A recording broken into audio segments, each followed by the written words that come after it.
안녕하십니까. 2023년 11월 9일 최병무 이펙트 시작하겠습니다. 자, 국민의힘 인요한 혁신위원회가 오늘 3호 혁신안을 발표를 했습니다. 물론 혁신안입니다. 그러니까 이 혁신안이 뭐 최고위원회의나 뭐 이런 데를 통과돼서 국민의힘의 방침으로 정해져야 하는 단계는 남아있지만 어찌됐든 간에 혁신안으로 제시가 된 것이 정말 그야말로 혁신이다라고 할 정도로 일반 국민들의 관심을 끄는 내용이다. 최안나 혁신위원이라는 사람이 발표를 했는데 이렇게 얘기했습니다. 미래 세대를 생각했을 때 세대 교체가 필요한 시점이다. 이렇게 얘기를 했고요. 당선권 가능한 순번에 총선과 관련한 겁니다. 비례대표 청년 50% 의무화를 추천한다. 이렇게 얘기했습니다. 50%. 당선 가능권 순번에. 그 다음에 당선 유력 지역을 청년 전략 지역구로 선정하는 것을 권고한다. 이렇게 얘기를 했습니다. 그러면서 또 하나, 전 정부 기구 및 지자체 모든 위원회에, 전 정부라는 게 모든 정부 얘기하는 겁니다. 기구 및 지자체 모든 위원회에 청년 의원의 일정 비율 참여 의무화 및 확대를 권고한다. 그러니까 무슨 위원회 이런 거 얼마나 많이 있습니까? 수백 개 있죠. 거기에 청년 의원을 일정 비율 참여시켜라 이거죠. 자, 이 부분에 관해서 김경진 혁신위원이 이렇게 설명을 했습니다. 청년 비례대표를 우선적으로 공천하는 방식으로 해서 청년들이 정치 현장에 많이 들어올 수 있도록 하자는 것이다. 국민의힘 우세 지역 중에서 일정 지역구를 45세 미만의 청년들만 경쟁하는 그런 청년 공개 경쟁 특별 지역구로 선정해서 운영하자는 것이다. 자, 우선 딱 느낌이 어떻게 드십니까? 이거 이준석이 하던 거 아니야? 이런 생각이 들죠. 왜 토론 배틀 이런 걸로 뭐 대변인 선발하고 했죠. 이준석이 하던 것 아니야? 그거를 지금 인요한 혁신위원회가 그거보다 몇 배 강력한 조치를 지금 요구하겠다 이렇게 나온 거거든요. 관심을 확 끌 수밖에 없는 거죠. 그러면서 저는 이제 이걸 정치적으로 이렇게 봅니다. 지금 인요한 혁신위원회는 이준석 끌어안기에 나서고 노력을 계속하겠다고 얘기를 하고 있습니다.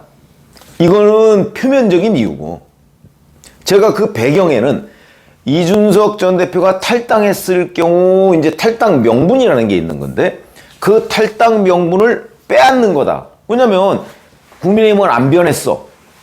뭐 이런 거 아니겠습니까? 지금도 계속 안 변했다 뭐 이렇게 주장하고 있습니다. 그러나 일반 국민 눈높이로 봤을 때 꼰대 정당이라는 국민의힘이 민주당보다 훨씬 더 젊은 정당으로 탈바꿈할 개연성 생긴 거죠, 지금. 혁신위원회 안을 뭐 어디까지 받을지는 모르겠으나 일단 혁신위원회 안이 정말 지나친 것 아니야? 라는 정도로 혁신을 내포하고 있기 때문에, 자, 이렇다면 결국 이준석 전 대표가 탈당하면서 국민의힘이 안 변했다라고 해봤자 의미가 없어진다. 이미 국민들 상당수는 아니야, 국민의힘은 완전히 변했는데 저거 더 이상 꼰대 정당 아니야. 이렇게 만약에 이게 실현된다면 그 가능성이 높은 거죠. 그러면 탈당 명분의 하나가 또 없어지는 겁니다. 거기다가 윤석열 대통령과 가까운 뭐 친윤계가 장악하는 정당 어쩌고 그것도 아직 뭐 결실을 맺지는 못했지만 친윤계에 대해서 불출마 또는 수도권 험지 출마를 인요한 위원장이 요구하고 아마 그것 저는 결실이 있을 걸로 봅니다. 왜? 뒷배경에 윤석열 대통령이 있기 때문에. 그러면 이제 김기현 대표 불출마할 가능성 높아지고요. 그 다음에 친윤 가까운 사람들 아마 일부가 다 불출마해라 이건 아니겠죠. 일부가 뒤따르고 하면 그 부분도 자연스럽게 정리가 되고, 그 다음에 그런 빈자리, 영남 중진들 험지 출마해라 이런 얘기하는데 거기 빈자리 생기는 거, 그것도 지금 이런 식으로 45세 미만 청년, 그 중에 당선 가능성이 높은 곳에 청년을 공천한다. 이 얘기는 과거에 청년 공천 이런 얘기가 있었는데 그때는 그냥 구색 맞추기 정도였습니다. 그러니까 기성세대들이 대부분 차지하고 뭐 청년을 뭐 어디 뭐 몇 명 정도 끼워 넣는 이런 수준인데 지금 혁신위원회안은 그거와 완전히 다른 거다. 이렇게 얘기를 하고, 자, 이렇게 되면 이제 이런 거 한번 그 생각해 보시죠. 그러면 몇 명 정도나 될까? 이런 거 한번 생각해 보셨습니까? 몇 명 정도나 될까? 자, 우선 영남이 뭐 당선 가능성이 높다고 하지만 그래도 각 지역에 가면 영남에서 국민의힘은 공천만 받으면 당선된다 뭐 이런 데가 많죠. 특히 대구 경북에서 그렇긴 하지만 어느 날 갑자기 40 40 정도 된 청년을 거기다 공천했다고 했을 때 영남이 얼마나 보수적인 동네입니까? 경쟁력과 무관하게 40살짜리가 국민의힘 공천을 받았다고 해서 무조건 찍는다? 저는 그거 아닐 거라고 봅니다. 그렇기 때문에 지역구에서 45세 미만의 청년이 공천을 받았을 때 당선 가능성 아무리 대구 경북이라 할지라도 높지 않을 수도 있습니다. 왜냐하면 그 지역에 지금 국민의힘 현역 의원이 있거든요. 그럴 경우에는 일정한 정도 한계가 있을 수 있습니다. 예를 들어서 서울의 강남갑 거기에 뭐 40살짜리 정말 어떤 경우 듣도 보도 못한 언론 용어로 왜 아니죠 인터넷 용어로 뭐 듣보잡 이런 얘기 하죠. 거기다 국민의힘이 공천했다. 찍어줄까요 과연? 안 그럴 걸로 봅니다. 정치의식이 높은 지역이기 때문에. 그러나 나이보다도 뭐 몇 살이든 간에 뭐 40살이든 뭐 30 몇 살이든 간에 여튼 충분히 경쟁력 있는 후보를 공천했다. 그리고 저 친구 정도면 거기 유권자들 대부분이 그보다 나이가 많을 테니까 저 친구 정도면 우리의 대표로서 한번 국회로 보내보고 자 앞으로 저 친구가 뭔가 새로운 청년 정치의 모델을 만들어가는 거 나 응원할 수 있어.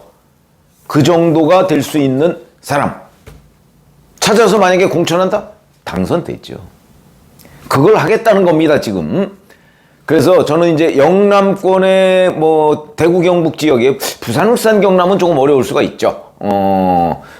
왜냐하면 아무래도 대구 경북 지역보다는 국민의힘에 대한 지지가 조금 낮고 거기는 민주당 후보들의 경쟁력이 꽤 있거든요. 그런데 자칫 잘못하면 떨어지죠. 아니 이현주 전 의원 같은 사람 그 사실 젊은 축에 속하죠. 여성이고 거기다 부산이 고향이고 그런데도 나왔다 떨어진 거 아닙니까? 국민의힘 공천받고. 그것처럼 쉽지가 않습니다. 거기는 청년 여성 뭐 이런 부분이. 그러나 대구 경북은 조금은 다르지만 크게 다르진 않다는 차원에서 본다면 TK 지역의 청년 정치인을 공천하는 문제는 일정한 정도의 한계가 있을 수 있다. 저는 이렇게 보고 그거보다는 오히려 비례대표하고 그다음에 뭐 강남 뭐 갑 뭐 서초 갑 뭐 이 정도 그 정도는 상징적으로 저는 충분히 청년들 배치를 할 수가 있다고 봅니다. 있고 당선 가능성도 있다고 보는 거죠. 자 이렇게 되면 그러면 거기에 한 몇 명 하고 비례대표 당선권 얘기를 하는데 지난 가까운 선거가 이제 2020년에 있었죠. 그때는 준연동형 비례대표제였습니다. 비례대표 총 의석이 47석입니다. 그 중에서 준연동형 비례대표로 지난 총선에 사실은 민주당이 굉장히 약진했는데 여기서도 미래한국당, 비례전문정당이죠. 미래한국당이 19석을 차지했습니다. 그럼 절반을 청년으로, 당선권의 청년으로 한다면 청년 여성이겠죠. 이렇게 한다면 9석 정도를 할 수가 있는 거죠. 그 다음에 그 전 총선 2016년 총선도 이때도 47석이었는데 비례대표가 이때는 단순 병립형이라고 하는 그런 이제 배분 방식 그러니까 정당 투표에서 얻은 그 표를 가지고서 의석을 배분하는 거거든요. 그때도 새누리당이 17석을 가져갔습니다. 그러면 절반이면 8석 정도 이 정도를 청년한테 지금 주겠다는 거거든요. 청년 여성 뭐 여성 중에 청년 뭐 이러면 더 좋겠죠. 뭐 이런 쪽으로 하겠다는 거니까. 그러면 이런 데서 8석, 9석 여기에다가 강남권 뭐 한 2, 3석 거기다 영남 일부 합치면 대략 한 뭐 15명 정도 이런 정도의 청년 정치인을 지금 당선시키겠다 하는 거거든요. 이게 굉장히 중요한 얘기. 이건 왜 중요하냐? 그 청년들을 발굴해서 당선시킨다는 게 중요한 게 아니고 이준석의 플랜 B다. 전 그렇게 보는 거죠. 정치적으로는. 이준석은 20대와 30대의 남성층에 뭐 상당한 정도의 지지 기반을 가지고 있다. 뭐 본인은 그런 거 자랑하고 뭐 객관적으로 봐도 뭐 일부 지지 기반이 있는 것으로 보입니다. 20, 30대 남성. 자, 그런데 국민의힘이 45세 미만의 청년과 여성 이걸 한 15명 정도를 양성한다. 국회의원 배지를 달아준다. 라고 했을 때 이준석 하나 정도가 문제일까요? 저는 별로 문제가 안 될 거라고 봅니다. 만약에 탈당을 하더라도 탈당을 안 하고 뭐 이 안에서 뭐 한다고 한다면 또 시너지 효과가 있을 것이고 탈당을 이준석 전 대표가 하더라도 요새 뭐 무슨 대구 기반 정당 뭐 이런 얘기를 하는데 글쎄요. 대구 기반 정당을 해서 몇 명이나 당선시킬 수 있을까요? 아마 제가 보기엔 이준석 전 대표가 노리고 있는 것은 대구에서 이제 이렇게 되면 배제되는 현역 의원들, 국민의힘 의원들이죠. 이 이삭을 주어서 그 사람들의 어떤 경쟁력을 통해서 뭔가 의석을 확보해보자 이런 걸로 보이는데 글쎄 그거 저희들의 경험으로 보면 쉽지 않을 겁니다. 쉽지 않죠. 그만큼 그 사람들은 또 그렇게 열심히 하지도 않았거든요. 그동안. 선거도 열심히 하지 않았습니다. 공천만 받으면 당선되는데. 근데 그런 사람들이 현역 의원 배지라고 이렇게 거들먹거리고 다녔는데 이제 와서 이제 공천 못 받을 것 같으니까 열심히 앞으로 뭐 몇 개월 동안 하겠습니다. 이런다고 펴주겠습니까? 지금까지 해놓은 것이 있기 때문에. 그래서 제가 보건대는 그런데 몇몇 정말 정밀하게 청년 여성을 공천한다면 그러면 이준석 전 대표의 신당 거기서 아무리 뭔가를 노려도 결과물이 별로 없을 것이다. 저는 이렇게 생각을 하고요. 그러니까 결국은 지금 인요한 혁신위회가 하는 거는 이준석 전 대표가 탈당을 안 하면 뭐 청년 여성 정치 뭐 이런 미래지향적 정치로 표를 얻고 뭐 그러면 더욱더 좋고 그게 아니고 이준석 전 대표가 탈당해서 신당을 한다고 하더라도 당내에 이준석 또 다른 이준석을 10명 내지 15명을 만들겠다. 저는 그런 거로 보입니다. 이렇게 되면 이준석의 탈당 효과 완전히 상쇄할 수 있다고 봅니다. 왜냐하면 그 청년 여성 45세 미만의 청년 여성도 아마 상당한 정도로 뭐 정치 성향이 있는 사람들 하지 않겠습니까? 그런 사람들 할 거거든요. 그러면 뭐 이준석 전 대표보다 훨씬 더 싸가지 있는 청년 여성들 뭐 이런 사람들을 국민의힘이 금배지를 달아주는 거죠. 그야말로 세대교체 충분히 가능한 거요. 어찌 보면 이 당이 국민의힘 당이 거의 청년 정당, 청년 여성 정당 중심으로 탈바꿈하는 계기가 될 수도 있겠다. 그래서 인요한 혁신위원회가 노리는 것 이준석 신당에 가면 당선될지 안 될지 뭐 안 될 가능성이 훨씬 높은 뭐 어음 수준이라면 여기는 지금 당선권 가능한 곳에 배치하겠다는 거는 이건 완전 수표입니다.